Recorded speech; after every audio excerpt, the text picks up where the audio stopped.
back again with some pipe show advice. Tip number 1, arrive at the hotel early. Pace back and forth in front of the elevators, waiting for others to arrive. People are tired from long flights and drives, and this is the best time to pepper them with nonstop questions like, want to hang out later? What are you doing for dinner? Want to have a sleepover and pillow fight tonight? Tip number 2, if you didn't find who you wanted to when holding down the elevators, wait until the show opens. You only have a few minutes to find them and lock in dinner plans for the entire weekend. Push people out of the way, jump over tables if need be.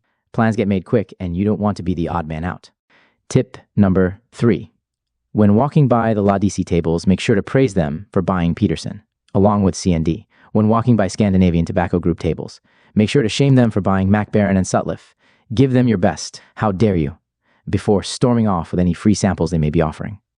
Tip number 4, remember to mooch as much as possible in the smoking area. If anyone starts to catch on, just say I'm going to bring some real good stuff down tomorrow, and then never show up. Tip number 5, waste as much of the vendor's time as possible, picking up and fondling the same pipe the entire show. Then right at the end of the show, go up and say, this is a great pipe, but unfortunately I spent $1,000 at the a la carte steakhouse this weekend and can't afford it.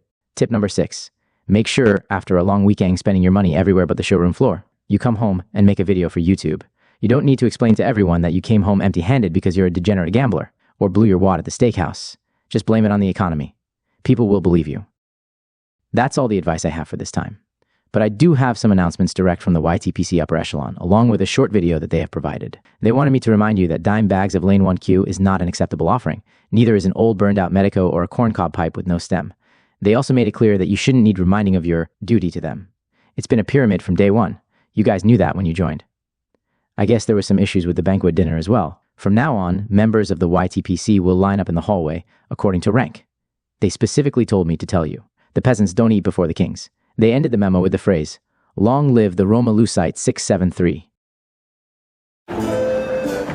Sir Jeremy, you are a true friend of the crown. Dilly dilly. Dilly dilly. Madam Susan, you are an even truer friend of the crown. Dilly dilly. Dilly dilly.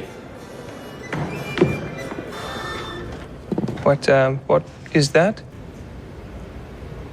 So, dilly dilly, right?